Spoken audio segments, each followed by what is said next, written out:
Hello मेरे प्यारे बच्चों, कैसे हाल चाल हैं। उम्मीद करता हूं कि आप सब बहुत बढ़िया होंगे, मस्त होंगे, चिल होंगे, एंजॉय कर रहे होंगे। मैं आपका दोस्त, आपका शिक्षक मोहित यादव, और मैं आपको पढ़ाता हूं जीव विज्ञान। क्या पढ़ाता हूं मैं आपको बच्चों? मैं आपको पढ़ाता हूं जीव विज्ञान। और जीव विज्ञान में बेटा आज हम लोग जिस टॉपिक को डिस्कस करने वाले हैं, जिस चैप्टर को डिस्कस करने वाले हैं, वो है ऊतक। अब बेटा हम लोग ऊतक के बारे में तो पढ़ ही चुके हैं, हम लोग एक लेक्चर इसका खत्म कर चुके हैं। आज हम अपन लोगों का दूसरा लेक्चर है। आज अपन लोगों का कौन सा लेक्चर है बेटा? आज अपन लोगों का दूसरा लेक्चर है। और दूसरा लेक्चर है, ये लेक्चर नंबर दूसरा है, ठीक है ना। तो आज जीव विज्ञान में हम लोग पढ़ेंगे ऊतक को, और ऊतक में हम लोग पढ़ेंगे लेक्चर नंबर 2, दूसरा लेक्चर पढ़ेंगे। और दूसरे लेक्चर के जो टॉपिक है ना बेटा, दूसरे लेक्चर में जो टॉपिक है, जो हम लोगों को आज डिस्कस करना है, जिसके बारे में हम लोगों को आज पढ़ना है, वो कौन सा टॉपिक है, तो हम लोग देख लेते हैं कि पहला टॉपिक जो हम लोगों को आज डिस्कस करना है वो है बेटा विभज्योतक। किसके बारे में है? वो है विभज्योतक के बारे में, ठीक है। किसके बारे में है? ब्लैक से लिख देते हैं तो आप लोगों को आसानी से दिखाई देगा, ठीक है। आज हम लोगों को बेटा पढ़ना है विभज्योतक, ऊतक के बारे में पढ़ेंगे, ठीक है ना। और दूसरा जो है वो क्या है बेटा? वो स्थायी ऊतक है। स्थायी ऊतक। इन दो टॉपिक्स के बारे में हम लोगों को क्या करनी है आज इन दो टॉपिक्स में हम लोगों को चर्चा करनी है। और हम लोगों को देखना है कि जो ऊतक है हम लोगों को पता है कि चाहे विभज्योतक ऊतक हो बेटा, या फिर पादप ऊतक हो, ठीक है ना। चाहे विभज्योतक हो या फिर स्थायी ऊतक हो, ये दोनों ही कैसे हैं बेटा? दोनों ही किस में आते हैं? पादप ऊतक में आते हैं। किस में आते हैं ये दोनों? तो ये दोनों आते हैं पादप ऊतक में, ठीक है ना। ठीक है, तो पादप ऊतक ही हम लोगों को पढ़ने हैं। और पादप ऊतक में जिस ऊतकों के बारे में चर्चा करनी है वो है बेटा विभज्योतक और स्थायी। पहले लेक्चर में हम लोगों ने जो छोटे छोटे टॉपिक्स को डिस्कस किया था, उसमें हम लोगों ने सारा ही एक पूरा चैप्टर के बारे में हम लोगों ने समझा था कि पादप ऊतक क्या है और जंतु ऊतक क्या है। तो 4 प्रकार के जंतु ऊतक और 2 प्रकार के पादप ऊतकों के बारे में हम लोगों ने चर्चा करी थी, लेकिन वो हम लोगों ने बहुत ही कम डिस्कस किया था, सिर्फ एक ओवरव्यू लिया था, सिर्फ एक जानकारी ली थी। आज हम लोग जो टॉपिक पढ़ेंगे, तो आज हम लोग विभज्योतक के बारे में और स्थायी ऊतक के बारे में एक डिटेल चर्चा करेंगे, गहन चर्चा करेंगे, जिनसे क्वेश्चन आते हैं और जिनसे चित्र भी पूछे जाते हैं। तो चलिए शुरुआत करते हैं। और शुरुआत में बेटा हम लोगों को देखना है कि आज हम लोगों को क्या क्या चीजें डिस्कस करनी है। तो मैंने आपको बताया कि आज हम लोगों को पढ़ना है विभज्योतक के बारे में और बेटा पढ़ना है स्थायी ऊतक के बारे में, ठीक है। तो विभज्योतक ऊतक कितने प्रकार के हैं? तो इसमें भी 2 रीजन आ जाते हैं। एक आता है उत्पत्ति के आधार पर और एक आ जाता है विभाजन के आधार पर, ठीक है ना। तो इसमें अगर हम देखेंगे तो यहां पर विभज्योतक में भी हम लोगों को कैसे दिखाई देंगे? पहले तो 2 तरह के दिखाई देंगे, है ना। एक कौन सा होगा? एक होगा प्राथमिक,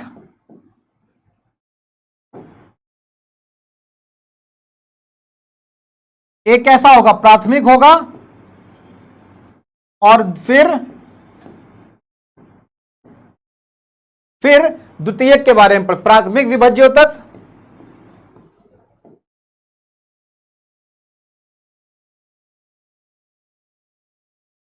प्राथमिक विभज्योतक और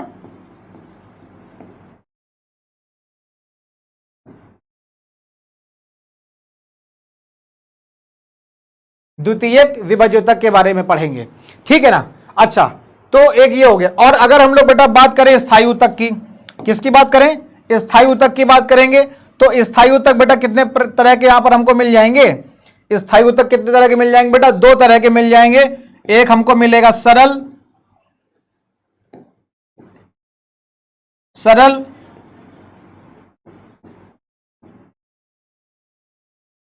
स्थायी ऊतक,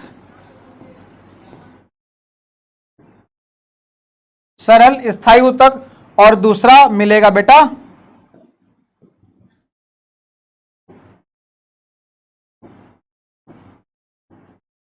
जटिल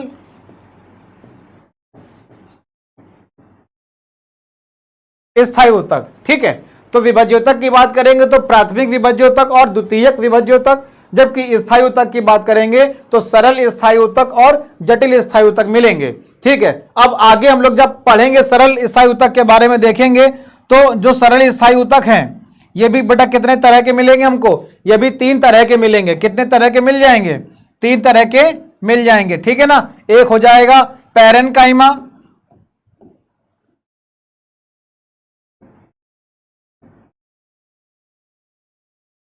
दूसरा कॉलेनकाइमा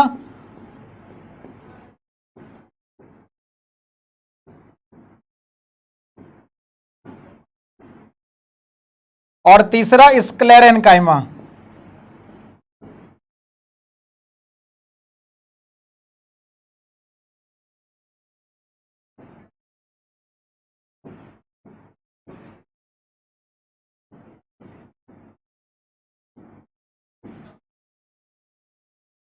ठीक है, पैरेनकाइमा, कॉलेनकाइमा और स्क्लेरेनकाइमा। ठीक है, जबकि हम लोग जटिल स्थायी ऊतक की बात करेंगे तो जो जटिल स्थायी ऊतक हैं ये बेटा कितने तरह के मिलेंगे हमको? ये मिलेंगे 2 तरह के। कितने तरह के होंगे? 2 तरह के होंगे। एक को हम लोग क्या कहेंगे? जाइलम कहेंगे,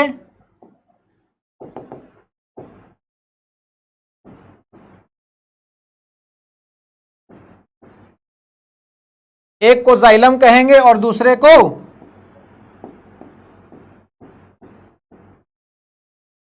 फ्लोएम कहेंगे। ठीक है, अब जो जाइलम है वो भी 4 तरह की कोशिकाओं से बना होगा और जो फ्लोएम है वो भी 4 तरह की कोशिकाओं से बना होगा। लेकिन ये चर्चा हम लोग आगे करेंगे जब हम लोग जटिल स्थायी ऊतक को और भी ज्यादा डीपली पढ़ेंगे।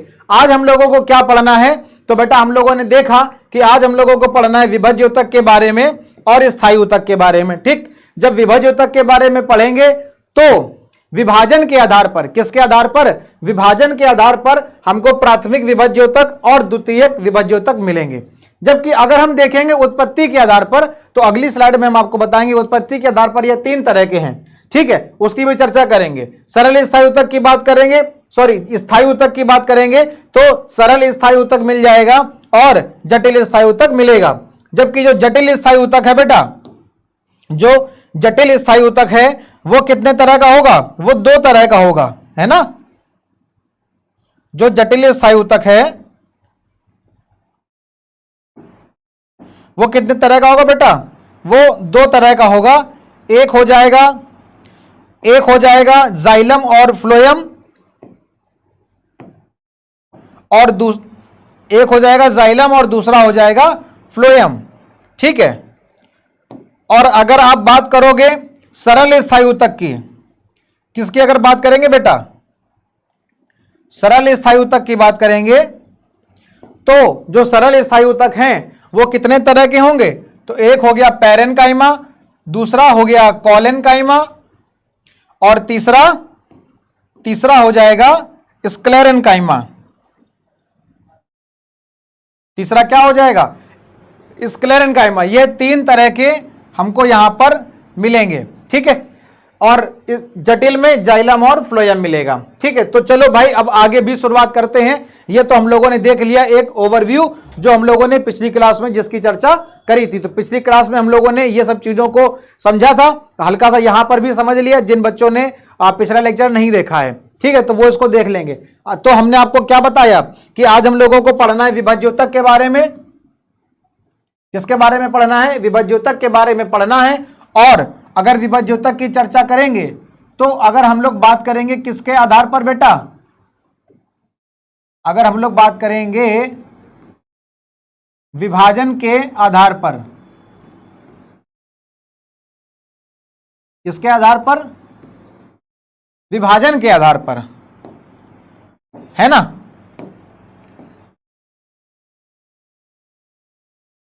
विभाजन के आधार पर विभाज्योतक ऊतक कितने तरह के होंगे? तो वो 2 तरह के होंगे। कितने तरह के होंगे? 2 तरह के होंगे, है ना। पहला कौन सा होगा बेटा? पहला होगा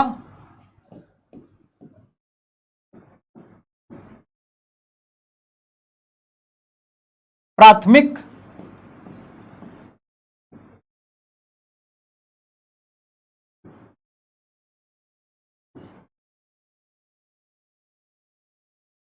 प्राथमिक विभाज्योतक होगा, और दूसरा क्या होगा?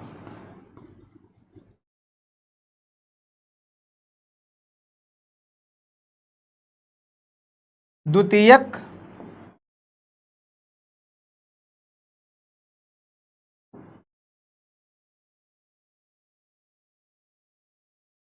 द्वितीयक विभाज्योतक। ठीक, तो प्राथमिक और द्वितीयक जो हम लोग विभाज्योतक पढ़ते हैं वह बेटा किसके आधार पर हैं? यह विभाजन के आधार पर होते हैं। किसके आधार पर होते हैं बेटा? विभाजन के आधार पर होते हैं। और विभाजन किसमें होता है?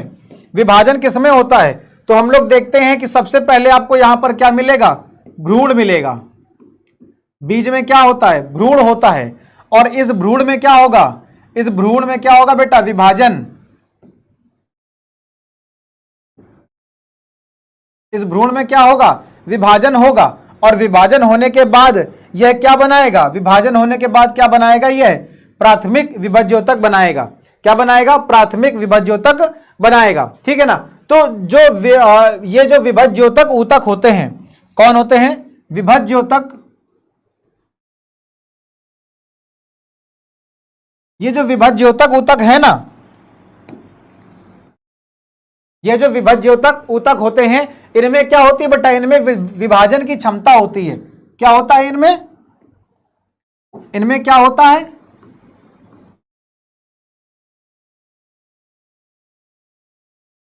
विभाजन की क्षमता, है ना। जो विभाज्योतक ऊतक होते हैं उसमें क्या होता है? विभाजन की क्षमता होती है। ठीक है। अच्छा, विभाजन की क्षमता के साथ साथ, विभाजन की क्षमता के साथ साथ और क्या हो सकता है? और क्या हो सकता है? और इसमें हमको मिलता है बेटा कोशिका द्रव्य मिलता है। क्या इसमें मिलेगा बेटा? कोशिका द्रव्य। अब यह कोशिका द्रव्य क्या होता है? तो किसी भी कोशिका के अंदर पाया जाने वाला, किसी भी एक कोशिका के अंदर पाया जाने वाला जो तरल पदार्थ होता है उसको क्या कहते हैं बच्चों? कोशिका द्रव्य कहते हैं। ठीक है। और विभाजन की क्षमता का मतलब क्या है? विभाजन की क्षमता का मतलब है कि अगर मान लो कोई ये एक कोशिका है, क्या है ये कोई एक कोशिका है, इस कोशिका में क्या होगा? विभाजन होगा। और विभाजन के फलस्वरूप इसमें अगर विभाजन हो गया तो एक से कितनी कोशिकाएं बन जाएंगी? 2 कोशिकाएं बन जाएंगी। फिर जब इनमें विभाजन होगा तो बेटा 2 से कितनी कोशिकाएं बन जाएंगी? 1 2 3 4।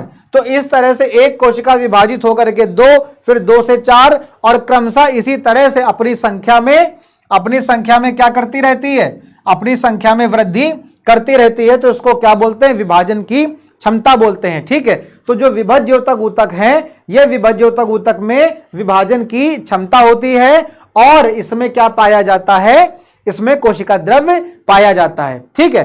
पहले वाले चैप्टर में हम लोगों ने जब चर्चा करी थी तो हम लोगों ने वहां पर देखा था कि जो पादप कोशिका है, क्या है? पादप कोशिका, वहां पर रिक्तिका या रसधानी पाई जाती है। ठीक है। लेकिन ये जो ऊतक है, ये जो विभाज्योतक ऊतक है, यहां पर रसधानी नहीं मिलेगी।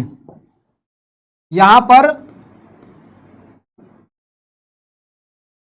रसधानी अनुपस्थित होती है। ठीक है।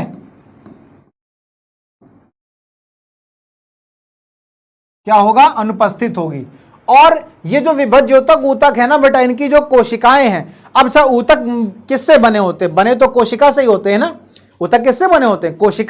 कोशिकाओं के समूह से बने होते हैं। जीवन की संरचनात्मक और क्रियात्मक इकाई क्या होती है? कोशिका होती है। हम लोगों ने पिछले चैप्टर में पढ़ा था। अब जिन लोगों ने नहीं पढ़ा था वो वहां जाकर के पिछला लेक्चर देखेंगे, और जिन लोगों ने देखा था उनका रिवीजन हो रहा होगा। ठीक है। कि जो कोशिका कि है वो क्या है, वो जीवन की, लाइफ की संरचनात्मक और क्रियात्मक इकाई होती है।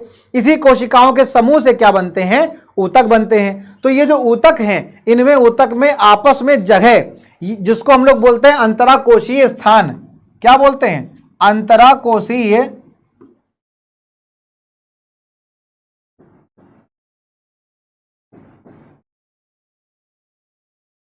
अंतराकोशीय स्थान।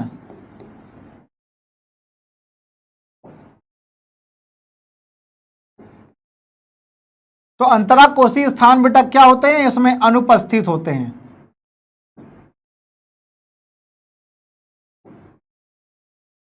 अंतराकोशीय स्थान क्या होते हैं, अनुपस्थित होते हैं। किसमें, विभाज्य ऊतक, ऊतक में। अंतराकोशीय स्थान क्या होते हैं कि जैसे मान लो ये कोशिका है, ठीक है,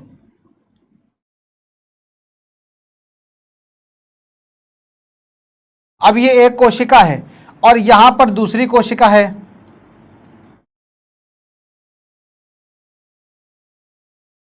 ये क्या है, ये दूसरी कोशिका है। तो इन दोनों कोशिकाओं के बीच में स्थान है क्या, नहीं है। ये एक तीसरी कोशिका हो गई, ठीक। फिर इसी प्रकार से ये चौथी कोशिका हो गई, फिर ये पांचवी कोशिका है। तो देखो, आप देख रहे हो कि ये सारी की सारी कोशिकाएं एक दूसरे से जुड़ी हुई हैं, है ना। सारी की सारी कोशिकाएं बेटा एक दूसरे से क्या हैं, एक दूसरे से जुड़ी हुई है ना।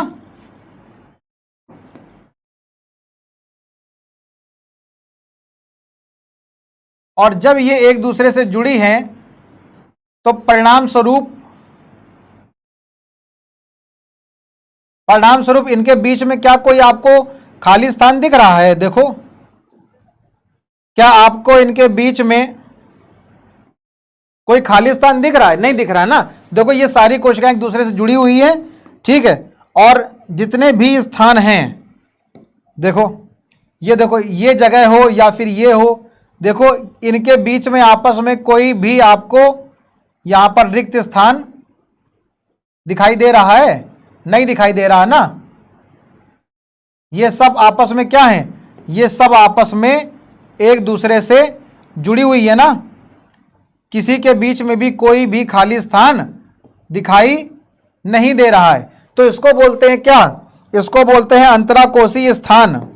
क्या बोलते हैं, अंतराकोशीय स्थान। तो जो अंतराकोशीय स्थान है वो क्या है, जो अंतराकोशीय स्थान है वो क्या है, अनुपस्थित है। तो अंतराकोशीय स्थान इन कोशिकाओं में नहीं है, ठीक है। ये कोशिकाएं लगातार विभाजित होकर के अपनी संख्या को बढ़ाती हैं और संख्या को बढ़ाती है, इसके फलस्वरूप इनके बीच में क्या होता है, अंतराकोशीय स्थान नहीं पाए जाते हैं, ठीक है। चलो, तो ये हो गया। और अगर हम बात करें बेटा उत्पत्ति के आधार पर, किसके आधार पर अगर हम बात करें, उत्पत्ति के आधार पर अगर हम लोग चर्चा करेंगे,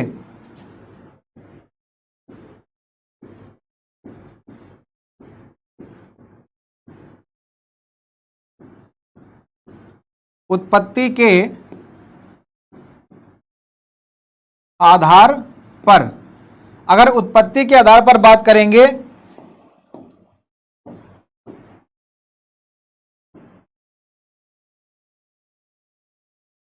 अगर उत्पत्ति के आधार पर बात करेंगे तो ये जो विभाज्योतक ऊतक हैं ये कितने प्रकार के होंगे, ये 3 प्रकार के होंगे।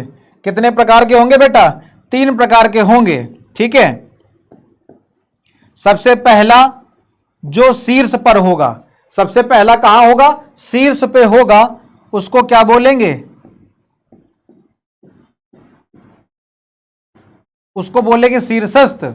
और जो बीच में होगा, जहां से नोड और इंटरनोड आपस में निकले होंगे, ठीक है ना, जहां से इंटरनोड आपस में, कलिकाएं आपस में निकलती हैं, उसको क्या कहते हैं, अंतर्वेशी कहते हैं। और तीसरा क्या मिल जाएगा,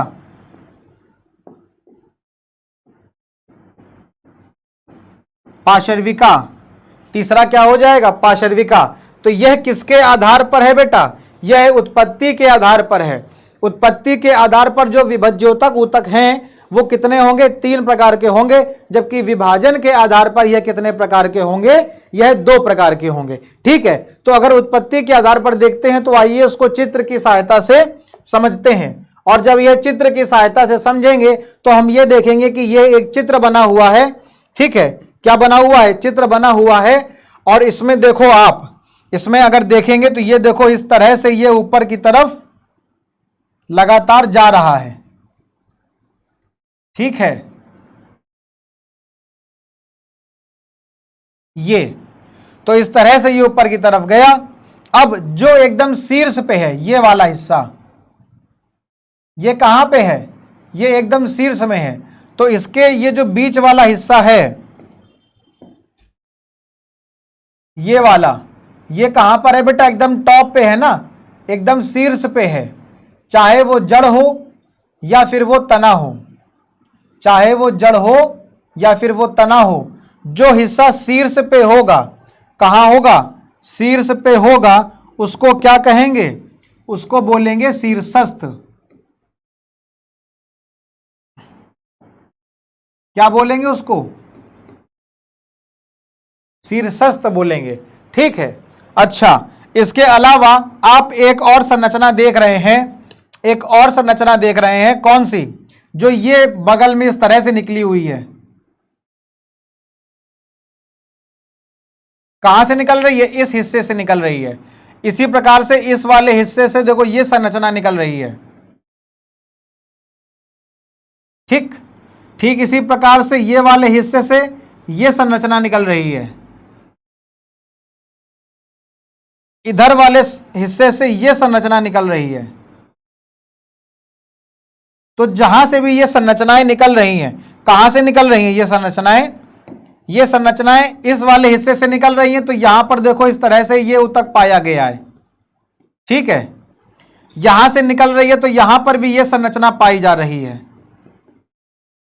ठीक, यहां से निकल रही है तो यहां पर भी ये संरचना पाई जा रही। मतलब जहां से भी कोई नई कलिका निकलेगी, चाहे वो यहां से निकले या फिर यहां से निकले या फिर यहां से निकले, वहां पर क्या होगी, वहां पर जो विभज्योतक ऊतक होंगे उसको क्या बोलेंगे बेटा, उसको क्या बोलेंगे,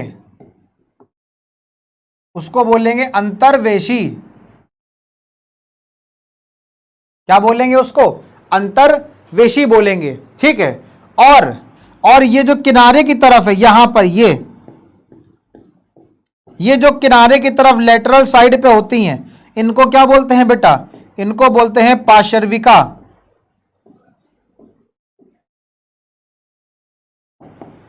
क्या कहते हैं इनको, इनको पार्श्विका कहते हैं। तो ये जो 3 आप यहां पर देख रहे हैं, ये तीनों, चाहे वो नंबर 1 पे शीर्षस्थ हो, नंबर 2 पे अंतर्वेशी हो या फिर नंबर 3 पे पार्श्विका हो, ये जो तीनों हैं ये क्या है बेटा, ये क्या है, ये उत्पत्ति के आधार पर हैं। किसके आधार पर हैं,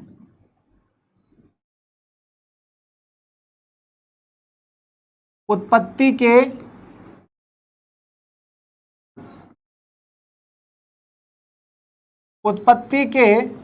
आधार पर। किसके आधार पर हैं बेटा, उत्पत्ति के आधार पर क्या है, विभज्योतक ऊतक के प्रकार हैं। कितने हैं, 3 हैं। शीर्षस्थ जो एकदम शीर्ष पे होगा, ये जड़ और तना के शीर्ष पे होगा और क्या करेगा, लंबाई में वृद्धि के लिए सहायक होगा। कौन सा, शीर्षस्थ। उसी प्रकार से जहां से ये कलिकाएं निकल रही हैं, यहां पर जो ऊतक होंगे वो क्या होंगे, अंतर्वेशी होंगे। ये भी क्या होंगे, वृद्धि में सहायक होंगे। जबकि ये जो किनारे की तरफ आपको ये जो लंबाई में दिख रहे हैं, इसको क्या बोलेंगे, पार्श्विका बोलेंगे। और ये चौड़ाई के लिए महत्वपूर्ण जिम्मेदार होते हैं। और किसके लिए जिम्मेदार हैं, ये किसके लिए रिस्पॉन्सिबल हैं, ये चौड़ाई के लिए रिस्पॉन्सिबल है। ठीक है ना भैया, तो समझ में आ रहा है ना कि अगर बेटा बात करेंगे लंबाई के लिए, तो ये दोनों, लंबाई के लिए अगर बात करेंगे तो ये दोनों, और चौड़ाई के लिए बात करेंगे बेटा तो किसका नाम आएगा, तो पार्श्विका का नाम आएगा। ठीक है, देखो जो विभज्य ऊतक ऊतक की कोशिकाएं हैं वह कैसी होती हैं? अत्यधिक क्रियाशील होती हैं। क्रियाशील का मतलब क्या है? ये क्या करेंगी? विभाजन करेंगी और विभाजन करके अपनी संख्याओं को बढ़ाएंगी। ठीक है, इनके पास बहुत अधिक क्या होता है? कोशिका द्रव्य होता है। जो इनकी कोशिका भित्ति है बेटा वो कैसी होती है? पतली होती है और स्पष्ट केंद्रक पाया जाता है। ठीक है, हमने आपको बताया था कि रसधानी नहीं होती है। ठीक है, ये जो पादप ऊतक है, जो विभज्य ऊतक है, इसमें रसधानी नहीं पाई जाती है। ठीक, और जो बहुत ही ज्यादा महत्वपूर्ण है, क्या है? बहुत ही ज्यादा महत्वपूर्ण है वो क्या है? कि जो विभज्य ऊतक होते हैं इसमें विभाजन की क्षमता पाई जाती है। विभज्य ऊतक में बेटा विभाजन की क्षमता पाई जाती है। ठीक, और क्या होता है इसमें? ये किसके लिए कार्य करते हैं बेटा? तो ये कार्य करते हैं वृद्धि और विकास के लिए। किसके लिए कार्य करते हैं? वृद्धि और विकास के लिए ये उत्तरदायी होते हैं। तो ये बेटा था किसके बारे में? विभज्य ऊतक के बारे में। विभज्य ऊतक किसका भाग है? पादप ऊतक का है। ठीक, और पादप ऊतक में जो विभज्य ऊतक होते हैं इसमें बेटा विभाजन की क्षमता पाई जाती है। लगातार विभाजित करते हैं, अपनी संख्याओं को बढ़ाते हैं, पहले प्राथमिक और फिर द्वितीयक विभज्य ऊतक का निर्माण करते हैं। ठीक है, कार्य क्या होता है बेटा? वृद्धि और विकास के लिए ये उत्तरदायी होते हैं। और इसके अलावा जो इसमें 3 महत्वपूर्ण बिंदु हैं वो आप याद रखेंगे। वो तीनों महत्वपूर्ण बिंदु क्या है बेटा? कि विभज्य ऊतक की जो कोशिकाएं हैं वो क्या है? अत्यधिक क्रियाशील होती हैं। इनमें कोशिका द्रव्य अत्यधिक होता है। कोशिका भित्ति बेटा पतली होती है और केंद्रक स्पष्ट रूप से दिखाई देते हैं, स्पष्ट रूप से पाए जाते हैं। और जो महत्वपूर्ण है उससे भी ज्यादा वो क्या है? वो क्या है? कि रसधानी नहीं होती है। रसधानी नहीं होती है। ठीक है ना, रसधानी नहीं होती है। क्या नहीं होता है? रसधानी नहीं होती है। विभाजन की क्षमता पाई जाती है, वृद्धि और विकास में सहायक होते हैं। तो ये बेटा इतना है किसके बारे में? विभज्य ऊतक के बारे में। इससे ज्यादा आपके एग्जाम में एक भी पॉइंट नहीं आएंगे। इतना अगर आप पढ़ लेते हैं तो विभज्य ऊतक के बारे में इससे ज्यादा आपसे सवाल नहीं पूछा जाएगा। हाँ, इसका डायग्राम बहुत ही ज्यादा महत्वपूर्ण है। यह स्लाइड बहुत महत्वपूर्ण है। अगर आपके एग्जाम में आता है विभज्य ऊतक के बारे में बताइए, विभज्य ऊतक क्या होते हैं, तो आप ये 5 पॉइंट लिख देंगे। कितने पॉइंट हमने आपको बता दिए? यहां पर हमने आपको 5 पॉइंट बताए हैं और इस 5 पॉइंट से ज्यादा आपसे नहीं पूछा जाएगा। ठीक है, पहले सिर्फ बता रहे थे, लिखा हुआ नहीं लाते थे। बच्चों के कमेंट आए सर नोट्स कैसे बनाएं, तो यहां से आप नोट्स बना सकते हैं। इसका स्क्रीनशॉट ले सकते हैं और इसको अपनी कॉपी में जहां पर आप नोट कर रहे हैं, नोट्स बना रहे हैं, वहां पर आप इसको क्या कर सकते हैं बेटा? नोट कर सकते हैं। ठीक है, और इसमें ये तो ये हो गया विभज्य ऊतक के बारे में। आपको कितने पॉइंट लिखने हैं बेटा? 5 पॉइंट लिखने हैं। इससे ज्यादा नहीं पूछा जाएगा। अगर पूछा जाए तो बताना मेरे को। ठीक है, इससे ज्यादा नहीं पूछा जाएगा। ठीक है, और इसका डायग्राम भी महत्वपूर्ण है। ये डायग्राम भी आपको बनाना है। ठीक है ना, कोई कठिन डायग्राम नहीं होता है। बस आराम से ऐसे सीधे ऊपर जाना है, ऐसे नीचे चले आना है। ठीक है, और बीच बीच में क्या करना है? बीच बीच में गैप कर देना है। क्या कर देना है? बीच बीच में गैप कर देना है। ठीक है, ये गैप करने से क्या होगा? ये फिर आप यहां से क्या करेंगे? लेटरल वाला हिस्सा निकाल देंगे, है ना। ये जो इस तरह से जो ऐसे निकलता है ना, वो आप निकाल देंगे। इसी प्रकार से यहां से भी ऐसे इसको करके इस तरह से आप बना सकते हैं। ठीक है ना। ठीक है, और यहां से भी क्या होगा? ये ऐसे निकलेगा। ठीक, यहां चाहे तो यहां बना दे, नहीं बनाना चाहते तो ना बनाइए, कोई जरूरी नहीं है। अगर बनाना चाहते हैं तो यहां से भी एक ऐसे कलिका को आप यहां से निकाल दीजिए। ठीक, अब ये जो सबसे शीर्ष वाला भाग हो गया, ये कौन सा भाग है बेटा? ये कौन सा भाग है? ये शीर्ष वाला भाग है। तो यहां पर क्या पाया जाएगा? यहां पर शीर्षस्थ होगा। ठीक है, ये वाले हिस्से से देखो यहां निकल रही, तो यहां पर भी आपने ऐसे ऊतक बना दिए। इस वाले हिस्से से निकल रहा है तो यहां बना दिए, इस वाले हिस्से से निकल रहा है तो यहां बना दिए। ठीक, तो ये क्या है बेटा? ये अंतर्वेशी हो जाएगा। और जब आप पार्श्विका की बात करेंगे तो यहां पर इस तरह से ये ऊतक पाए जाएंगे, है ना, जो किसके लिए जिम्मेदार हैं? जो किसके लिए जिम्मेदार हैं? जो मोटाई के लिए जिम्मेदार होते हैं। तो ये वाला इस तरह से चित्र क्या हो जाएगा बेटा? महत्वपूर्ण हो जाएगा। ठीक है ना, तो समझ में आ रहा होगा। अब एक बार इसके कार्य को और देख लेते हैं, क्योंकि इसके कार्य भी पूछे जाते हैं। तो यहां पर इसके क्या लिखे हुए हैं, कार्य लिखे हुए हैं। अगर जिनको अंग्रेजी में नाम चाहिए तो वो यहां पर नाम अंग्रेजी में भी लिखा हुआ है कि जो शीर्षस्थ विभज्योतक या जो शीर्ष विभज्योतक है उसको एपिकल मेरिस्टम कहते हैं, अंतर्वेशी को इंटर कैलरी मेरिस्टम कहते हैं और पार्श्व वाले को लेटरल मेरिस्टम कहते हैं। तो एपिकल, इंटर कैलरी और लेटरल, तीन तरह के मेरिस्टम होते हैं, मतलब विभज्योतक ऊतक होते हैं। ठीक है। अच्छा, अगर इनके कार्य की चर्चा करी जाए, किसकी चर्चा करी जाए, इनके कार्य की चर्चा करी जाए बेटा, तो शीर्ष वाले क्या नाम से ही पता है ये शीर्ष पे होते हैं। तो ये शीर्ष भाग में तने और जड़ों की कोशिकाओं में पाया जाता है और किसके लिए जिम्मेदार होता है, प्राथमिक वृद्धि के लिए जिम्मेदार होता है। किसके लिए जो उत्तरदायी है बेटा, प्राथमिक वृद्धि के लिए उत्तरदायी है। ये वाला जो भाग है वो कौन सा भाग है, शीर्ष वाला भाग है। ठीक है। अंतर्वेशी की अगर हम बात करेंगे तो ये पौधों की गांठ के पास पाए जाते हैं। ये देखो, ये गांठ है ना, यहां पर देखो, ये वही चित्र है ना, देखो ये ऐसे ऊपर आया हुआ है, यही चित्र आपके एनसीईआरटी में दिया हुआ है ना बेटा। अब यहां पर क्या है, गांठ है, यहां पर क्या है, गांठ है, यहां पर भी है, यहां पर भी है, और जहां जहां पर गांठ है वहां पे इस तरह से क्या हुआ है, इस तरह से ये कलिका निकली हुई है। जहां पर गांठ है वहीं से तो निकली है ना भाई। तो क्या होता है कि ये कहां से निकले होते हैं, ये जो पौधों की गांठ के पास से नई शाखा तथा पत्तियों के निकलने के लिए उत्तरदायी होते हैं। यहां से क्या निकलती है बेटा, यहां से नई शाखा और पत्तियां निकलने के लिए उत्तरदायी होते हैं। कहां पर होते हैं, तो ये पौधों की गांठ में होते हैं, पौधों की गांठ के पास होते हैं। ठीक है ना, ठीक है। और यह बेटा कहां पाए जाते हैं, अंतर्वेशी विभज्योतक ऊतक यह पर्व संधियों पर पाए जाते हैं। कहां पर पाए जाते हैं, पर्व संधियों पर पाए जाते हैं। ठीक। अगर हम बात करते हैं पार्श्व की, नंबर तीसरे की, तो अच्छा पहले हमने आपको बताया कि चाहे विभज्योतक हो, शीर्ष हो, चाहे अंतर्वेशी हो, यह दोनों ही किसके लिए जिम्मेदार हैं, यह दोनों ही किसके लिए जिम्मेदार हैं बेटा, तो वृद्धि के लिए जिम्मेदार हैं। किसके लिए जिम्मेदार हैं, वृद्धि के लिए जिम्मेदार हैं। ठीक है। और अगर आप बात करोगे पार्श्व की, तो यह बेटा किसके लिए जिम्मेदार है, यह तने और जड़ की मोटाई के लिए जिम्मेदार हैं। किसके लिए जिम्मेदार है बेटा, तने और जड़ की मोटाई के लिए जिम्मेदार होते हैं। ठीक है। और इसके अलावा यह पौधे की द्वितीयक वृद्धि के लिए उत्तरदायी है। किसके लिए उत्तरदायी है बेटा,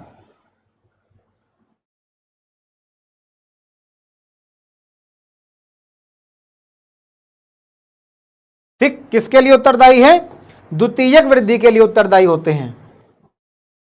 ठीक है ना, किसके लिए उत्तरदायी है, द्वितीयक वृद्धि के लिए उत्तरदायी होते हैं। तो यह बेटा क्या हो गए, यह क्या आपने देखा यहां पर, यह क्या है, ये कार्य है। क्या है ये, कार्य, मतलब फंक्शन।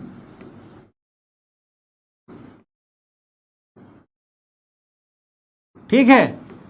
तो ये हो गए किसके, विभज्योतक ऊतक के कार्य हो गए, जो कि बहुत ही ज्यादा क्या है, महत्वपूर्ण है। ठीक। चलो अब हम लोग देखते हैं बेटा स्थायी ऊतक के बारे में। किसके बारे में देखना है, स्थायी ऊतक के बारे में देखना है। स्थायी ऊतक क्या होते हैं, ये जो विभज्योतक ऊतक है ना, कौन, यह जो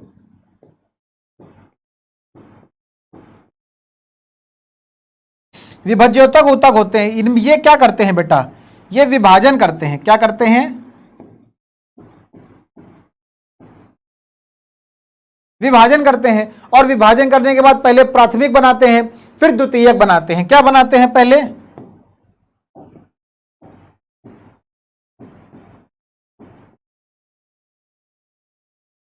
प्राथमिक बनाएंगे, फिर विभाजन करेंगे, फिर द्वितीयक बनाएंगे।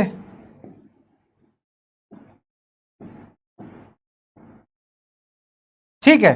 तो इन्हीं के बीच में एक काम होता है, क्या होता है, देखो यही जो विभाजन है, देखो उसको कैसे हम लोग देखेंगे। पहले ये क्या हो गया, ये विभज्योतक ऊतक आया,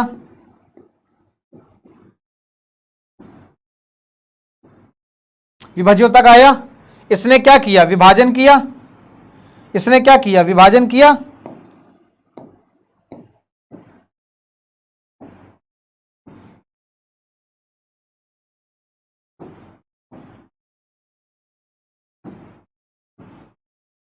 ठीक है, इसने क्या किया, विभाजन, क्योंकि विभाज्योतक ऊतक में विभाजन करने की क्षमता होती है, तो विभाजन करके इसने क्या बनाया, विभाजन करके इसने बना दिया प्राथमिक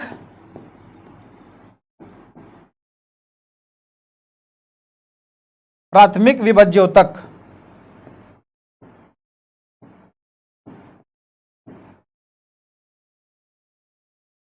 प्राथमिक विभाज्योतक बना दिया। अब फिर से प्राथमिक विभाज्योतक में क्या होगा बेटा, विभाजन होगा। क्या होगा, विभाजन होगा। और इसको क्या कहेंगे, इसको क्या कहेंगे, इसको विभाजन नहीं कहेंगे, इसको बोल देंगे विभेदन। एक नाम दे दिया, क्या नाम दे दिया, है विभाजन ही, लेकिन क्या नाम दे दिया, विभेदन नाम दे दिया। और विभेदन करके क्या बनाएंगे, ये बनाएंगे प्राथमिक, देखो द्वितीयक नहीं, प्राथमिक क्या, प्राथमिक स्थायी ऊतक। क्या बनाएंगे,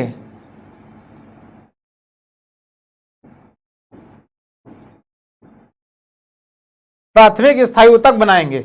तो आप समझो यहां पर ये समझने वाली चीज क्या है, समझने वाली चीज ये है कि ये जो विभाज्योतक है कौन है, यह जो विभाज्योतक है, यही विभाज्योतक क्या बना रहा है, यही विभाज्योतक आगे चल के क्या बना रहा है, क्या बना रहा है, प्राथमिक स्थायी ऊतक बना रहा है। यही जो विभाज्योतक है जिसमें विभाजन करने की क्षमता होती है और विभाजन की प्रक्रिया के फलस्वरूप यह पहले प्राथमिक विभाज्योतक बनाता है और उसके बाद फिर आखिरी में प्राथमिक स्थायी ऊतक बनाता है। ठीक है, प्राथमिक स्थायी ऊतक के बाद, प्राथमिक स्थायी ऊतक के बाद क्या बनेगा, फिर द्वितीयक विभाज्योतक बनेगा और द्वितीयक विभाज्योतक में फिर पुनः विभेदन की प्रक्रिया होगी और क्या बनेगा, द्वितीयक स्थायी ऊतक बनेगा। क्या बनेगा, द्वितीयक स्थायी ऊतक बनेगा। तो कहने का मतलब है कि विभाजन के पश्चात किसी भी कोशिका में पहले क्या होगा, विभाज्योतक ऊतक होंगे, उसमें विभाजन होगा और विभाजन की क्रिया के पश्चात ही बेटा आखिरी में वो अल्टीमेट क्या बनाएंगे, प्राथमिक स्थायी ऊतक बनाएंगे। और इस प्रक्रिया को क्या कहते हैं, इसी को कहते हैं विभेदीकरण। क्या कहते हैं, विभेदीकरण। चलिए पढ़ते हैं क्या लिखा है। इस प्रकार के एक विशिष्ट कार्य करने के लिए स्थायी रूप और आकार लेने की क्रिया को, स्थायी रूप और आकार लेने की क्रिया को क्या कहते हैं, विभेदीकरण कहते हैं। मतलब यहां पर क्या हो रहा है, विभेदन हो रहा है। और स्थायी रूप कैसे लेगा, स्थायी रूप कब लेगा, जब ये प्राथमिक स्थायी ऊतक में बदल जाएगा, प्राथमिक स्थायी ऊतक में बदल जाएगा। अब पढ़ो पहला वाला पॉइंट, अब पढ़ो ये पहला पॉइंट पढ़ो। क्या कह रहा है, विभाज्योतक की जो कोशिकाएं हैं, जो विभाज्योतक, इसी विभाज्योतक की बात कर रहा है। ये जो विभाज्योतक की कोशिकाएं हैं ये विशिष्टीकृत होकर विभिन्न प्रकार के क्या बनाते हैं, स्थायी ऊतक का विकास करते हैं, विभिन्न प्रकार के स्थायी ऊतक का विकास करती हैं और ये एक विशिष्ट कार्य को करती हैं तथा विभाजन विशिष्ट कार्य को करती हैं और विभाजित होने की जो शक्ति है उसको खो देती हैं। ठीक है ना, इंपॉर्टेंट है ये। क्या करती है, विभाजित, ये जो विभाज्योतक है ये क्या करती है, विशिष्टीकृत होकर के स्थायी ऊतक का विकास करती हैं और विभाजन होने की शक्ति को खो देती हैं। मतलब ये जो स्थायी ऊतक है कौन है, स्थायी ऊतक है, इनमें विभाजन, स्थायी ऊतक में जो विभाजन की क्षमता है, स्थायी ऊतक में जो विभाजन की क्षमता वो क्या हो जाती है, विभाजन की क्षमता खत्म हो जाती है। विभाजन की क्षमता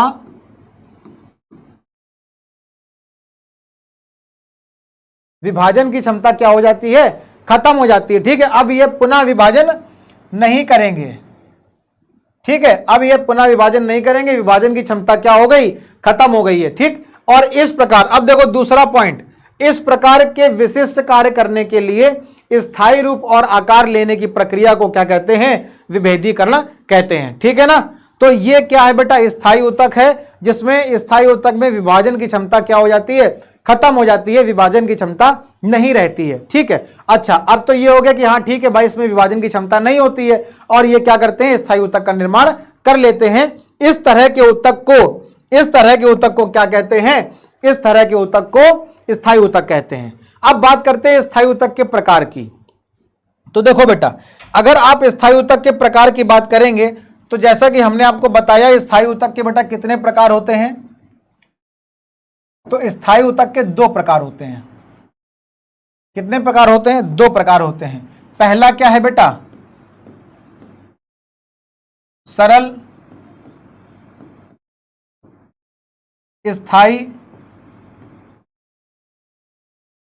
ऊतक, और दूसरा क्या है?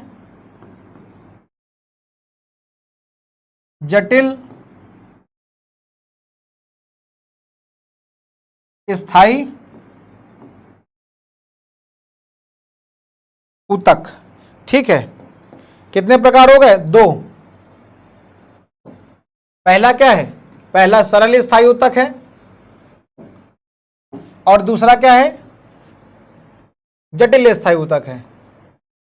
तो इस तरह से कितने प्रकार हो गए? 2 प्रकार हो गए। पहला सरल स्थायी ऊतक है और दूसरा जटिल स्थायी ऊतक है। ठीक है, अगर आप सरल स्थायी ऊतक की बात करेंगे, किसकी बात करेंगे? सरल स्थायी ऊतक की बात करेंगे, तो ये 3 प्रकार के हैं बेटा। पहला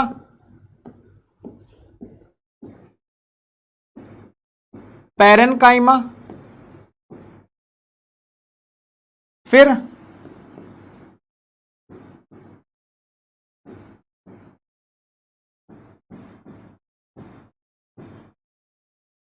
कॉलेनकाइमा, और तीसरा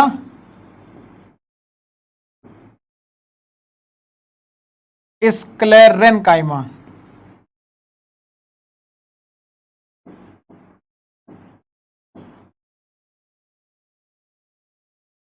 ठीक है, कितने हैं बेटा? 3 हैं।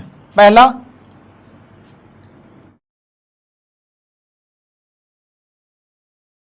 पैरेनकाइमा है, दूसरा कॉलेनकाइमा है, और तीसरा स्क्लेरेनकाइमा है। ठीक, अब इसी प्रकार से अगर आप जटिल स्थायी ऊतक की बात करेंगे तो यहां पर आपको 2 तरह के जटिल स्थायी ऊतक मिलेंगे। पहला देखो कितने मिलेंगे? 2 तरह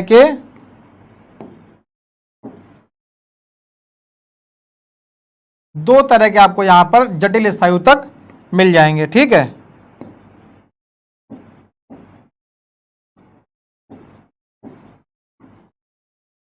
एक हो गया नंबर 1 और दूसरा हो गया नंबर 2। ठीक है,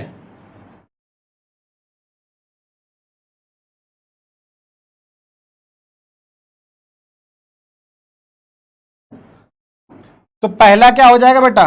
पहला है जाइलम। क्या है? जाइलम। और दूसरा क्या है? दूसरा क्या है? फ्लोयम। जाइलम और फ्लोयम। अगर हम जाइलम और फ्लोयम की बात करते हैं तो जाइलम किसका परिवहन करता है? कलर बदल लें क्या? तो क्या ही फर्क पड़ता है, थोड़ा अच्छा लगता है भाई, है ना। जाइलम क्या करता है बेटा? जाइलम जल प्लस, या लिख लेते हैं जल तथा, पता चले आप लोग एग्जाम में प्लस लगा दो, जल तथा खनिज, जल तथा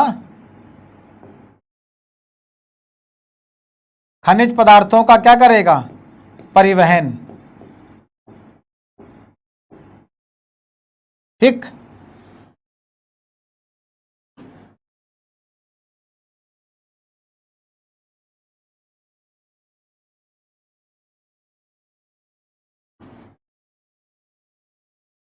ठीक है ना। क्या करेगा? जल और खनिज पदार्थों का परिवहन करेगा कौन? जाइलम। लेकिन अगर आप फ्लोयम की बात करेंगे तो फ्लोयम क्या करेगा बेटा? फ्लोयम भोज्य पदार्थों का परिवहन करता है, भोज्य पदार्थों का परिवहन करता है।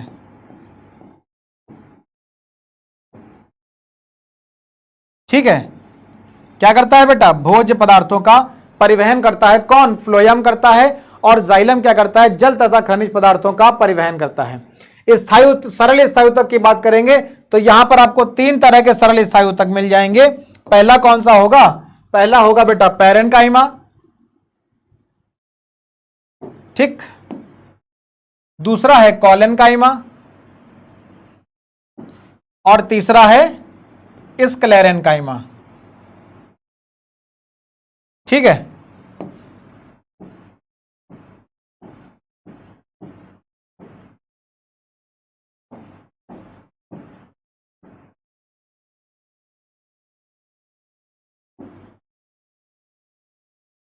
तो 3 तरह के आपको यहां पर सरल स्थायु ऊतक मिल जाते हैं, पैरेन्काइमा, कॉलेनकाइमा और स्क्लेरेन्काइमा। जबकि इस जटिल स्थायु ऊतक की बात करेंगे तो जाइलम और फ्लोएम यहां पर 2 तरह के मिल जाएंगे। जाइलम जल तथा खनिज पदार्थों का परिवहन करेगा और फ्लोएम भोज्य पदार्थों के परिवहन में मदद करेगा, ठीक है। अच्छा, इसके अलावा आपका एक डायग्राम दिया हुआ है एनसीईआरटी में, तो उस डायग्राम की भी बेटा चर्चा कर लेते हैं। ये डायग्राम आपके एनसीईआरटी में दिया हुआ है, ठीक है। क्या कहता है ये डायग्राम, सबसे महत्वपूर्ण यहां पर क्या है, ये डायग्राम में इसके नाम याद करना, ठीक है। तो ये देखते हैं, सबसे ऊपर की एक परत है, इसके ऊपर ये मूल रोम है जिसको ट्राइकोम कहते हैं, फिर ये परत है और इस तरीके से ये क्या है, सबसे ऊपरी परत है, ठीक है। और इस जो सबसे ऊपरी परत होती है उसको क्या कहते हैं, उसको हम लोग क्यूटिकल कहते हैं और ये इस तरह से बनी होती है।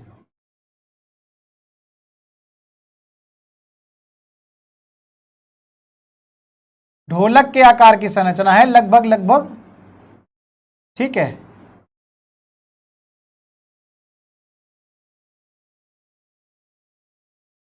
तो इस तरह से ये संरचना है, जो ये सबसे क्या है बेटा, सबसे ऊपरी परत है। और इस परत को क्या कहते हैं, इसका क्या नाम है, इसका नाम होता है क्यूटिकल।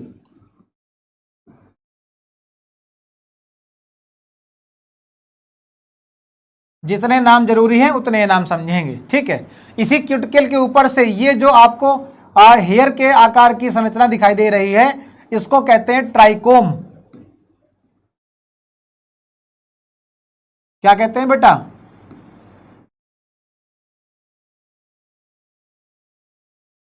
ट्राइकोम कहते हैं, ठीक है।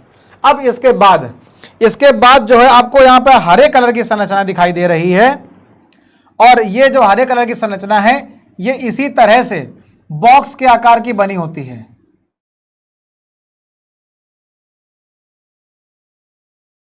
कैसे, ठीक इसी तरह से डब्बे के आकार की संरचना है।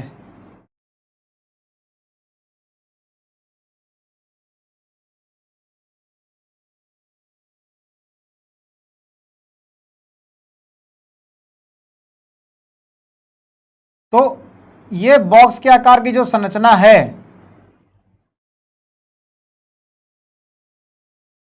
इसको क्या कहते हैं बेटा, ये किसकी बनी होती है, ये बनी होती है पैरेन्काइमा की। अब क्या दो सर, ये पैरेन्काइमा क्या होता है, तो ये पैरेन्काइमा भी हम लोग अभी हमने आपको बताया था ना कि जो पैरेन्काइमा है ये सरल स्थायु ऊतक का भाग है। क्या है ये, सरल स्थायु ऊतक का भाग होता है। आपने देखा था कि जो सरल स्थायु ऊतक है वो कितने तरह के होते हैं, वो 3 तरह के होते हैं, ठीक है। कितने तरह के होते हैं, वो 3 तरह के होते हैं। एक पैरेन्काइमा होता है, एक कॉलेन्काइमा होता है और एक स्क्लेरेन्काइमा होता है, ठीक है। तो जो थोड़ा सा है, जो इसका एपिडर्मिस वाला भाग है खाली यहां तक,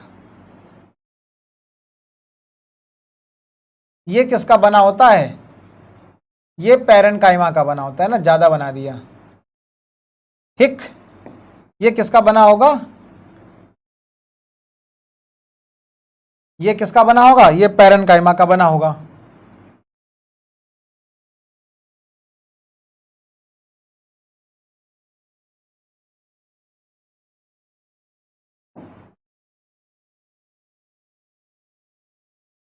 और इसको बोलते क्या हैं, इसको बोलते हैं,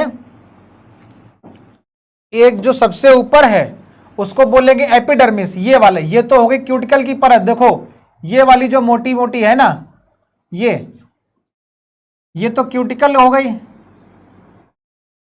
क्यूटिकल एक मोटी सी परत होती है जो पानी के एब्जॉर्प्शन को रोकती है कि ज्यादा पानी एब्जॉर्ब ना हो। तो ये क्या हो गई, ये तो क्यूटिकल हो गई। और ये वाली जो हम लोगों ने बनाई थी ये क्या है, ये है एपिडर्मिस। ये वाली ये क्या है, ये है एपिडर्मिस।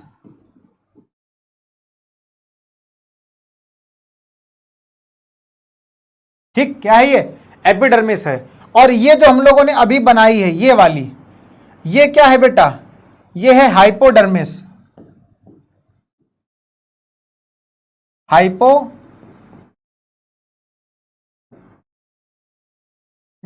ठीक है। तो पहले क्या मिला हमको, एपिडर्मिस मिला, फिर क्या मिला हमको, हाइपोडर्मिस मिला। ठीक, अब हाइपोडर्मिस के बाद एक होती है एंडोडर्मिस, लेकिन वो नीचे है। ठीक है, कहां होती है, पहले एंडोडर्मिस बनाते हैं, ये वाली परत, ये जो परत है ये क्या है, ये एंडोडर्मिस है।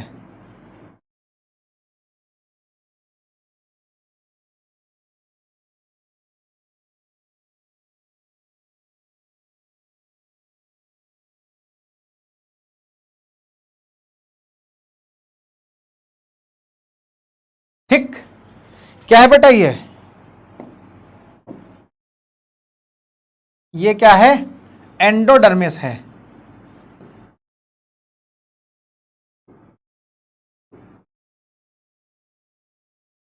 तो अब देखो, सबसे ऊपर मिली हमको क्यूटिकल की परत,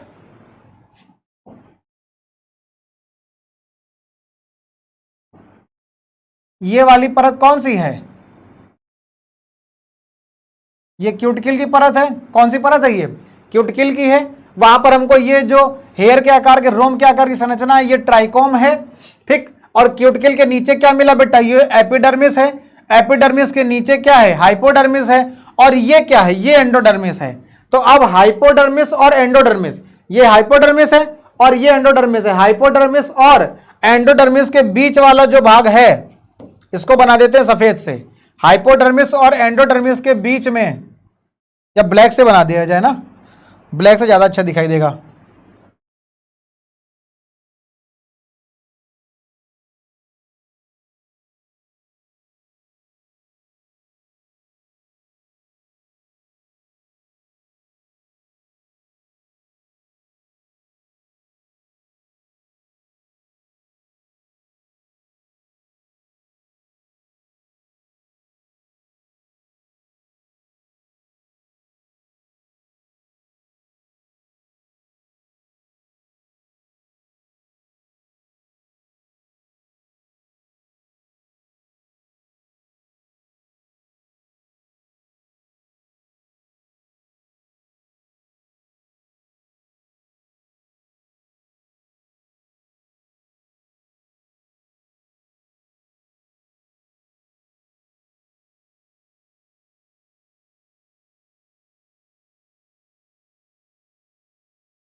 ठीक है,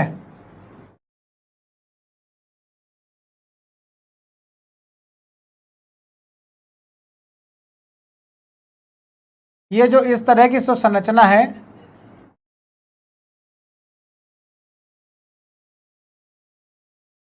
इसको क्या बोलते हैं, इसको बोलते हैं क्यूटिकल। ये वाली जो अभी हम लोगों ने बनाई है काले कलर से, इसको क्या बोलेंगे बेटा, कॉर्टेक्स बोलेंगे। क्या बोलेंगे, कॉर्टेक्स बोलेंगे। क्या बोलेंगे, कॉर्टेक्स।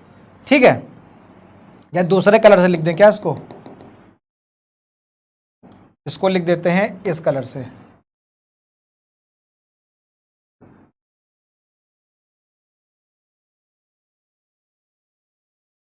क्या बोलेंगे बेटा, कॉर्टेक्स बोलेंगे। ठीक है, और ये जो बना हुआ है ये क्या है, एंडोडर्मिस है। इसी तरह से ये पूरा नीचे की तरफ स्ट्रक्चर आया हुआ है। ठीक है, अब देखो ये वाला जो हिस्सा है जो बहुत ही मोटा सा दिख रहा है, इसको क्या बोलेंगे, इसको पेरीसाइकिल बोलेंगे। कौन वाला हिस्सा, ये वाला हिस्सा, ये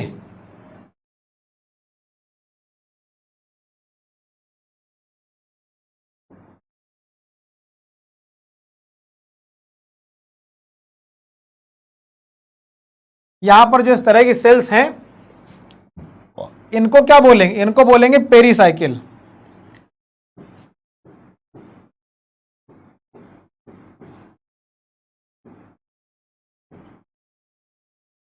क्या बोलेंगे इनको, इनको बोलेंगे पेरीसाइकिल। ठीक है। अब इसी तरह से और भी बहुत सारी कोशिकाएं जो कि बनी हुई हैं, जैसे ये वाली जो बनी हुई, तो ये सब आप बना लेंगे। ठीक है।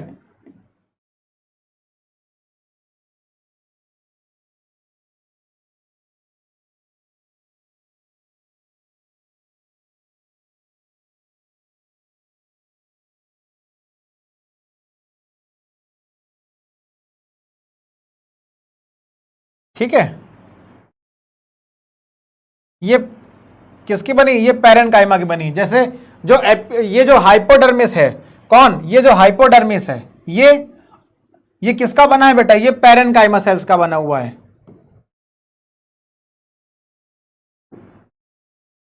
किसका बना है, पैरेन्काइमा का बना है। जबकि ये जो कॉर्टेक्स है, ये कॉर्टेक्स किसका बना है, ये कॉलेनकाइमा का बना है।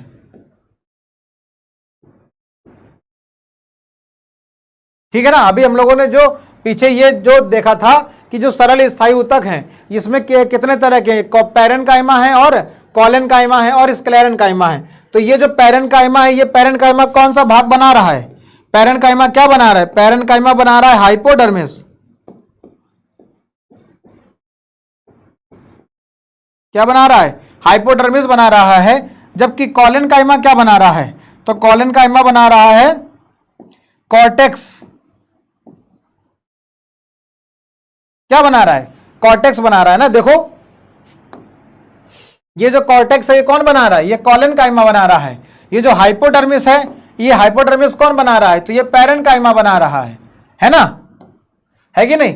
तो इस तरह से यहां पर ये चीजें हैं। अब ये क्या है, पेरीसाइकिल है। और पेरीसाइकिल के बाद ये जो काले काले कलर से हम बनाएंगे, ये है कैम्बियम।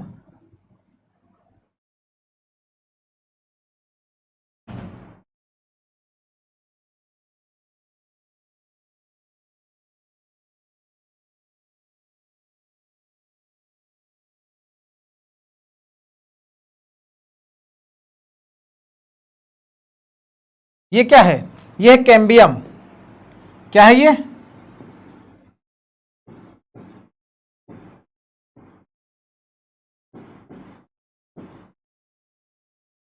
ये कैम्बियम है। क्या है, ये कैम्बियम है। ठीक है। और फिर आपको यहां पर क्या मिल जाएगा, फिर आपको यहां पर पहले मेटाजाइलम और फिर प्रोटोजाइलम।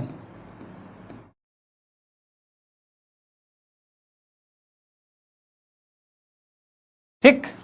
तो ये इसमें हमको दो चीजें मिल जाएंगी, एक ये होगा और एक ये होगा। ठीक है। तो ये क्या है, ये है मेटाजाइलम। मतलब जाइलम भी दो तरह के हैं, एक मेटाजाइलम और ये क्या है, तो ये है प्रोटोजाइलम।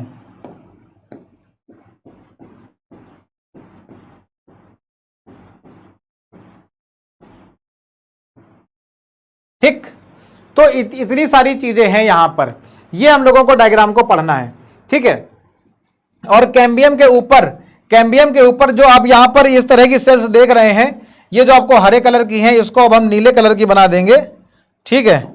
ये वाली जो कोशिकाएं, ये वाली,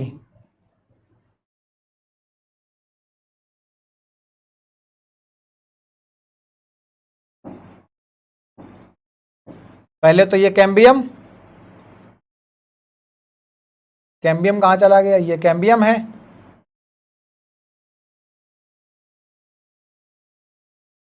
ये आपके एनसीईआरटी में डायग्राम दिया है ना, बहुत ही महत्वपूर्ण डायग्राम है ये। कैसा है, बहुत ही महत्वपूर्ण है। ठीक है ना, इसलिए इसको यहां पर समझा रहे हैं।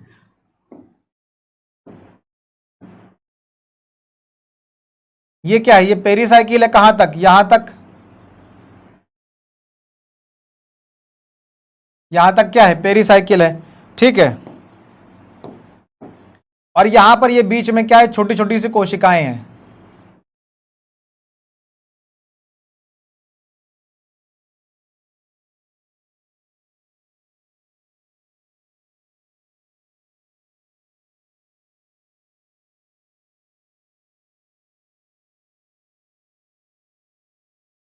छोटी छोटी सी क्या है ये कोशिकाएं हैं। इनको क्या बोलेंगे, इनको क्या बोलेंगे, इनको बोलेंगे फ्लोएम।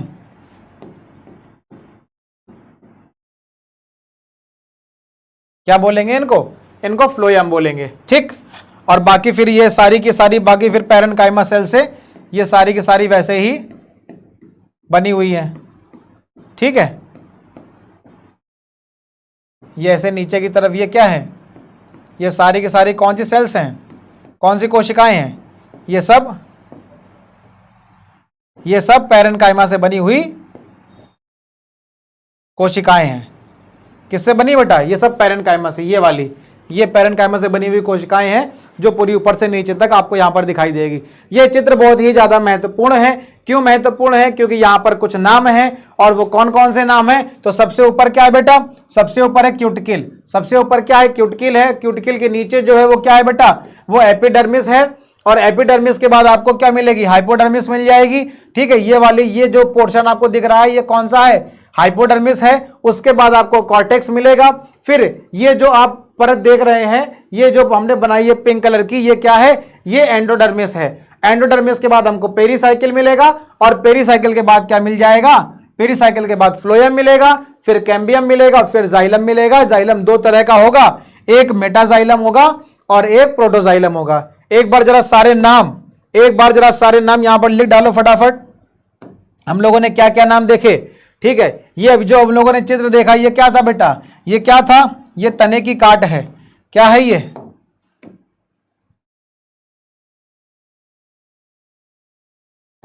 क्या है ये,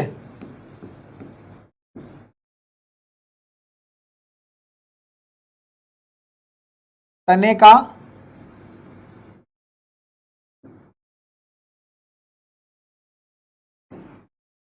ट्रांसवर्स सेक्शन है। क्या है बेटा,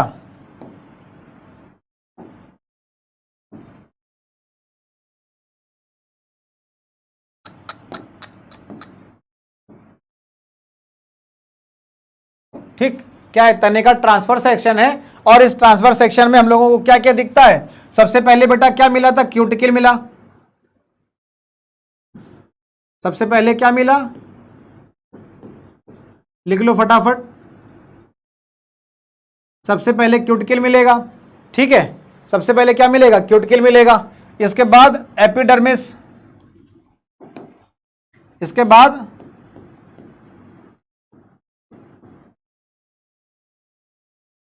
एपिडर्मिस, फिर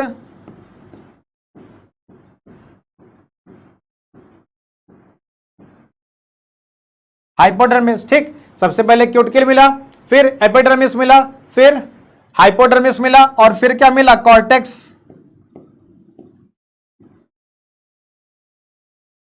फिर क्या मिला, कॉर्टेक्स, और इसके बाद क्या मिला, एंडोडर्मिस।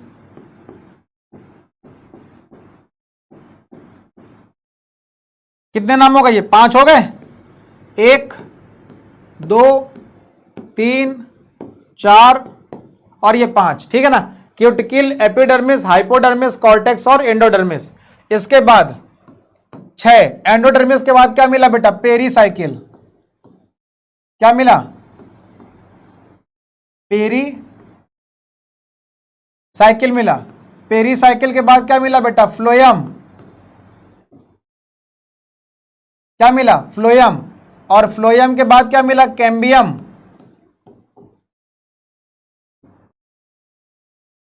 याद आ रहा है ना सब। और कैम्बियम के बाद पहले हमको मिला मेटाजाइलम,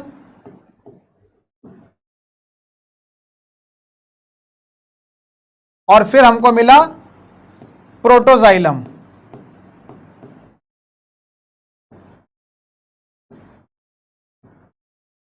ठीक, तो कितने नाम बेटा हमको मिले, वहां पर 10 नाम मिले। पहले मिला क्यूटिकल, फिर एपिडर्मिस, फिर हाइपोडर्मिस, फिर कॉर्टेक्स और एंडोडर्मिस। इसी के बाद फिर पेरीसाइकिल, फिर फ्लोएम, फिर कैम्बियम, फिर मेटाजाइलम और प्रोटोजाइलम। ठीक है ना। फिर से देखो एक बार चित्र के माध्यम से देखो, पहले क्या मिला, क्यूटिकल, फिर क्या मिला, पहले ये क्यूटिकल है, फिर ये वाली लेयर कौन सी है, ये वाली लेयर कौन सी है? एपिडर्मिस है। फिर ये जो हरे कलर की बनी है जो पैरेन्काइमा से बनी है वो क्या है? हाइपोडर्मिस है। उसके बाद ये जो काले कलर से बनी है वो क्या है? कॉर्टेक्स है। फिर ये जो पिंक कलर से बना हुआ है ये क्या है बेटा? ये एंडोडर्मिस है। ठीक, और इसके ये 5 नाम हो गए। इसके बाद बेटा ये क्या है? ये पेरीसाइकिल है। और पेरीसाइकिल के बाद बेटा ये नीले कलर से क्या है? कैम्बियम है। कैम्बियम के बाद बेटा फिर ये क्या है? ये फ्लोएम है। ठीक है, पहले फ्लोएम है, फिर कैम्बियम है, और फिर पहले पेरीसाइकिल, फिर फ्लोएम नीले कलर से, फिर काले कलर से कैम्बियम, फिर मेटाजाइलम और फिर प्रोटोजाइलम। तो ये जो चित्र आपके एनसीईआरटी में दिया हुआ है ये बहुत ही महत्वपूर्ण है, जिसको बोलते हैं transfer section of stem. Stem की कौन सी काट है? ये ट्रांसफर सेक्शन है। ठीक है ना, अनुवर्ती काट है। ठीक है, तो ये डायग्राम है और ये सारे के सारे उसके नाम हैं जो आपको याद होने चाहिए। कैसे याद होंगे? जब आप डायग्राम को बार बार बनाएंगे और बार बार बनाने के बाद फिर आप उसको लिखेंगे, तब आपको वो नाम याद होंगे। इसी तरह से ये चित्र भी बगल में दिया हुआ है, एनसीईआरटी के बगल में ये डायग्राम भी दिया हुआ है। इसके नाम मैंने यहां पर छोड़ रखे हैं, क्यों? क्योंकि वो लिखेंगे आप। ठीक है ना, यह पहले क्या है? एपिडर्मिस है, मैंने आपको बताया। फिर हाइपोडर्मिस आएगी। ठीक है, फिर कॉर्टेक्स आएगा, फिर एंडोडर्मिस आएगी, और फिर पूरा का पूरा संवहन बंडल, जिसमें एंडोडर्मिस के बाद क्या मिलेगा? ये आपको यहां पर पेरीसाइकिल मिलेगी। क्या मिलेगा? पेरीसाइकिल मिलेगी। फिर ये आपको फ्लोएम मिलेंगे, फिर कैम्बियम मिलेगा, फिर आपको जाइलम। जाइलम में पहले क्या मिलेगा? मेटाजाइलम मिलेगा, फिर प्रोटोजाइलम मिलेगा। ठीक है, और ये क्या है? इसको बोलते हैं पिथ। ये नहीं बताया है तो ये बता देता हूं। ये जो बीच में आप देख रहे हैं खाली पार्ट, इसको क्या बोलते हैं? इसको पिथ बोलते हैं। ठीक है, तो ये क्योंकि ट्रांसफर सेक्शन में नहीं दिखेगा इसलिए जो है ये यहां पर लिख दिया है। ये क्या है? बीच में क्या है? ये पिथ होता है। ठीक है ना, जिससे कंफ्यूज ना हो। बाकी सारे नाम आप किस में लिखेंगे? अपने होमवर्क में। तो ये आपका क्या है बेटा? ये आपका होमवर्क है। क्या है? ये होमवर्क है, ये इसको आप घर में करेंगे। करना क्या है? सिर्फ और सिर्फ इसके नाम लिखने हैं। ठीक है, तो बेटा आज हम लोगों ने क्या देखा? आज हम लोगों ने देखा बहुत ही महत्वपूर्ण चीज, जिसको हम लोग बोलते हैं पादप ऊतक। और पादप ऊतक में हम लोगों ने क्या देखा? विभज्य ऊतक के बारे में देखा और स्थायी ऊतक के बारे में देखा। विभज्य ऊतक के बारे में बहुत ही डिटेल से समझा, क्या होते हैं विभज्य ऊतक, इनके बीच में स्थान होते हैं कि नहीं होते हैं, वो सारी की सारी चीजें समझी हम लोगों ने। ठीक है ना, लगातार क्या करते रहते हैं? डिवाइड करते रहते हैं, विभाजित करते रहते हैं, अब अपनी संख्या को बढ़ाते रहते हैं। फिर प्राथमिक विभज्य ऊतक, फिर प्राथमिक स्थायी ऊतक, फिर द्वितीयक विभज्य ऊतक, फिर द्वितीयक स्थायी ऊतक। इस तरह से पूरा विभज्य ऊतक होता है। जब विभज्य ऊतक में विभाजन की क्षमता कम होने लगती है या खत्म हो जाती है तो वो स्थायी ऊतक में बदल जाते हैं। स्थायी ऊतक 2 प्रकार के, एक सरल और एक जटिल। सरल 3 प्रकार के, जटिल 2 प्रकार के। ठीक है, अब अगले लेक्चर में हम लोग ये जो सरल 3 प्रकार के हैं इसमें क्या जो है पैरेन्काइमा है, क्या कॉलेन्काइमा है, फिर क्या स्क्लेरेन्काइमा है। उसी प्रकार से अगर बात करेंगे जटिल की तो क्या जाइलम है और क्या फ्लोएम है। इनकी चर्चा हम लोग अगले लेक्चर में करेंगे। ठीक है, आज हम लोगों ने विभज्य ऊतक को पढ़ा है और स्थायी ऊतक की शुरुआत करी है। अब स्थायी ऊतक के जो प्रकार हैं, ठीक है, उनके बारे में और उनके प्रकारों के बारे में अगले लेक्चर में चर्चा करेंगे। अगर आप लोगों को ये लेक्चर समझ में आया हो, पसंद आया हो, तो इसको अपने दोस्तों को भी शेयर करें। ठीक है, अपने उन लोगों को भी दें जो आपके मिलने जुलने वाले लोग हैं और जिनको यह नॉलेज, यह ज्ञान उपलब्ध नहीं हो पा रहा है, वो इस चीजों को समझें। ठीक है, थैंक यू एवरीवन। धन्यवाद मेरे प्यारे मित्रों।